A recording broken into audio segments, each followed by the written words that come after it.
Meus amigos, eu estou escrevendo um artigo que vocês vão ler aí embaixo sobre os conflitos, os erros sistêmicos que existem no Supremo Tribunal Federal. Eu tenho acompanhado o julgamento do mensalão quase que diariamente. E, evidentemente, eu sou um leigo em relação à ciência jurídica. Mas um erro está evidente, que é um erro sistemático. Eu, inclusive, já escrevi sobre ele aí no blog. Esse erro se refere a que o nosso sistema jurídico permite que o executivo, ou estabelece que o executivo, o chefe do executivo, ou seja, o presidente da República, será o responsável por nomear os ministros do Supremo Tribunal Federal. Acontece que o Supremo Tribunal Federal pode julgar o presidente. Então, isso marca um conflito de interesse, que eu vou explicar isso bem, porque como é que eu, como presidente, nomeio ministros que poderão me julgar? Isso, em princípio, as pessoas não davam muita importância para isso. Inclusive, eu acho que o Lula nomeou pessoas de alto gabarito porque ele não tinha essa experiência e não percebia isso. Só agora, no final, ele percebeu. Ele julgou lá o Lewandowski, julgou o Toffoli, e se deixar, e se o Lula algum dia voltar ao governo, e se deixarem, ele vai colocar lá o Renan Calheiros, vai colocar o Vicentinho, vai colocar a patota dele toda. Porque é ali, no Supremo Tribunal Federal, que nós vimos e estamos vendo agora, a independência do Supremo, dos ministros, é que estão fazendo esse julgamento importante para o Brasil. Na realidade, ele está marcando, é um turning point. Turning point no sentido de que de agora em diante as coisas vão mudar, porque os denunciados, comprovadamente criminosos hediondos, porque o crime desse pessoal, do Zé Disseu e da quadrilha dele, não teremos que olhar isso com bem clareza. É um crime hediondo. Na realidade, eles estavam tentando fazer uma ditadura democrática. O que é que eu chamo de ditadura democrática? É aquela que é aprovada por leis, ou seja, compra-se o Congresso, o Poder Legislativo, dominado do Poder Legislativo, tudo que o Executivo mandar vai ser aprovado. Ou seja, o governo vai dizer exatamente tudo que ele quer e ninguém vai contestar, porque os legisladores estão comprados e vão votar em função do pagamento que receberam por isso. Por isso, é um crime hediondo. É um crime que merece mesmo uma condenação, mais ou menos como estão sendo condenados esses elementos. E, na realidade, eu acho que o Zé Disseu merecia muito mais ainda, porque além dele ser condenado, ser um réu, ser um criminoso, ele é extremamente arrogante. Ele está o tempo todo detonando o Supremo Tribunal Federal. Ora, como é que um condenado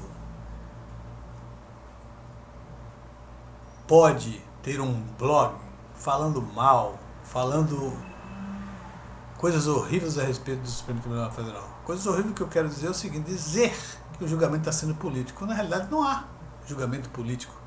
Se nós percebermos bem, há uma preocupação dos ministros todos em colocarem a metodologia e os princípios jurídicos que eles se basearam para fazer a condenação ou absolvição. Existem dois ministros que todo mundo está sabendo, que é o Lewandowski e o Toffoli. E, na realidade, aqui não são ministros, eles são advogados de defesa da cúpula do PT. Mas muito bem. Agora tem um outro problema, que esse aí é inadmissível. Eu não posso compreender que ainda exista isso no Supremo Tribunal Federal. E eu creio que com a posse de Joaquim, isso vai ser tranquilamente resolvido.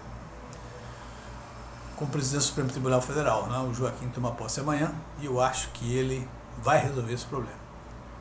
Qual é o problema? É o seguinte, agora com esses caras condenados, aí, os deputados que foram condenados, não se sabe se o Supremo Tribunal Federal vai imediatamente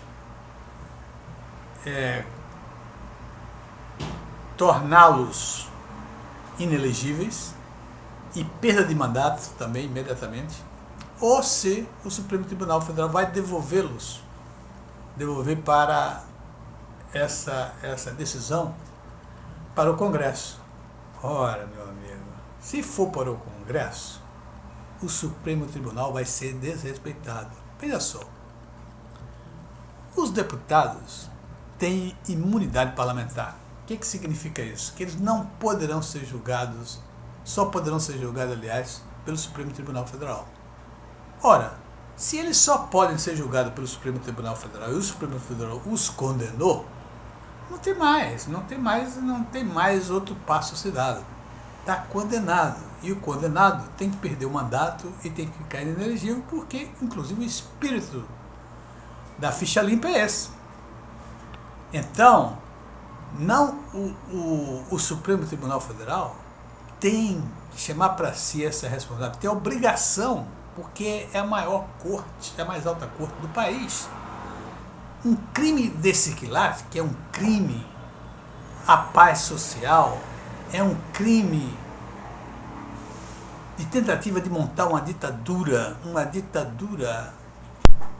democrática, ou seja, comprar o legislativo para aprovar todos os projetos de governo, isso é um crime hediondo. Eu não acho que o Supremo Tribunal Federal deva deixar essa decisão para a Casa do Congresso. Vocês imaginam? O Congresso hoje é dominado pelo lulopetismo ou pelos 300 picaretas que o Lula fala. E todo esse lulopetismo, os 300 picaretas, mais de 300 picaretas, eles estão na base do governo. E vocês acham, ou alguém de sã consciência pode imaginar, que esse Congresso vai caçar o mandato de Genuíno, vai caçar o mandato do João Paulo Cunha, dois bandidos condenados por serem corruptos? Não vai.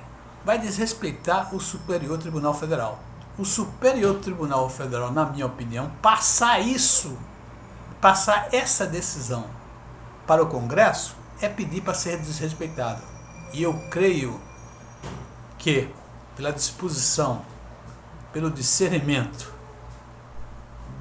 do Joaquim Barbosa, e ele agora como presidente, ele vai chamar para si a responsabilidade e vai decidir e vai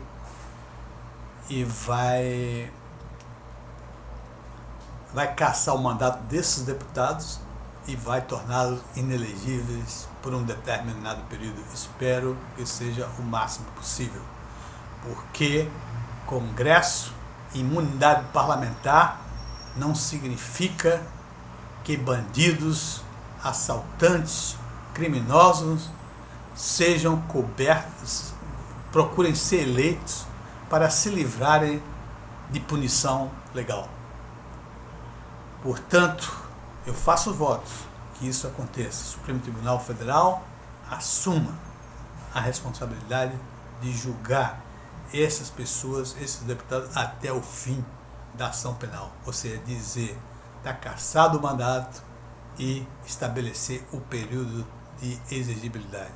Por favor, leiam esse artigo que está aí embaixo e, se vocês gostarem, naturalmente, passem para a lista dos seus contatos. Muito obrigado e um grande abraço. Álvaro.